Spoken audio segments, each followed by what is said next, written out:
দর্শক, আপনারা সবাই জানেন যে সারা বাংলাদেশে বিভিন্ন অঞ্চলে বন্যা চলছে।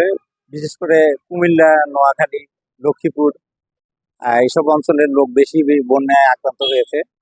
বাংলাদেশ থেকে, বাংলাদেশের বিভিন্ন অঞ্চল থেকে সাহায্যের হাত বাড়িয়ে দিয়েছে, বিশেষ করে ছাত্ররা এবং সব পেশার সব ধরনের লোকরা, বিশেষ করে টিএসসি থেকে শুরু করে রাস্তার মোড়ে মোড়ে বিভিন্ন এলাকায় আমরা দেখতে পাচ্ছি যে জনগণের কল্যাণের জন্য, বন্যার্তদেরকে সাহায্য করার জন্য সবাই যার যার সাধ্য মতো তারা ত্রাণ সংগ্রহ করছে এবং এই ত্রাণের টাকা বিভিন্নভাবে পৌঁছানো হচ্ছে। তো অনেকে আছে ট্রাক ভাড়া করে ঢাকা থেকে নিয়ে যাচ্ছে, অনেকে আছে ট্রাকে করে নৌকে নিয়ে যাচ্ছে।